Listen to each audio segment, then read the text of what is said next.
This is your Wall Street wake-up call. No deal. That's what the FTC is telling Staples and Office Depot, which announced plans to merge last year. For more, we go now to Jasper Lawler in London, a market analyst with CMC Markets. So Jasper, this was a $6 billion deal. It seems like the deal was killed amid good old-fashioned worries about competition. I mean, it's as simple as that, right?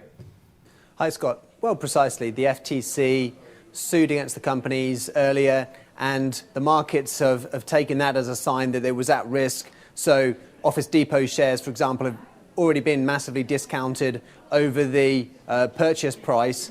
So I think the markets to some extent knew this was coming. Nonetheless, we are looking at a 20% plus drop for the open for Office Depot, and Staples equally looking at some sharp losses.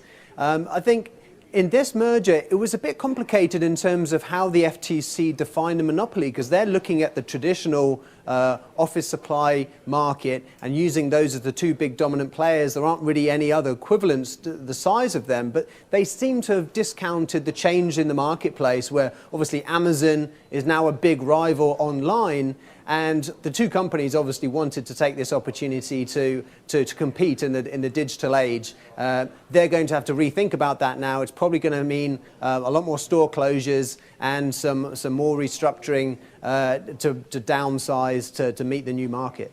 So if I'm a shareholder in either company, is there anything I should be doing? I mean, as you mentioned, both stocks are tumbling, and Office Depot will get a $250 million breakup fee, which is, you know, a nice chunk of change.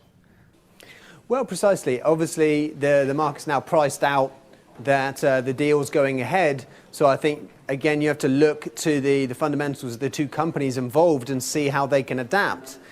They still do face competition from Amazon online, along from local suppliers. They're going to have to change the way they do business, probably reduce the number of stores, reduce the number of employees, unfortunately, and accommodate for this new marketplace.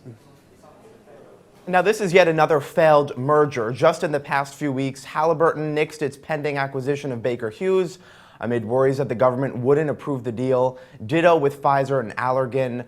What's behind the extra scrutiny we're seeing from the government?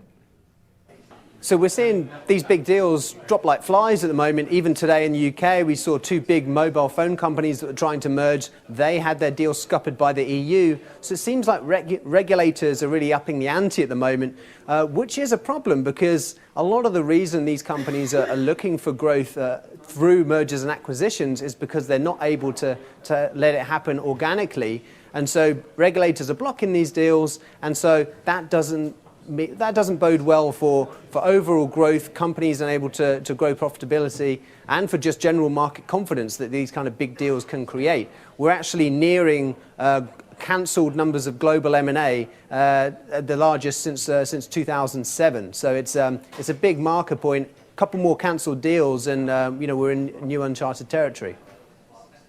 Yeah, and maybe activist investors are to blame as well. You know, they've been pressuring a lot of these companies to merge. All right, Jasper Lawler, a market analyst with CMC in London. Jasper, thank you. Thanks, Scott. I'm Scott Gamm, and you're watching This Street.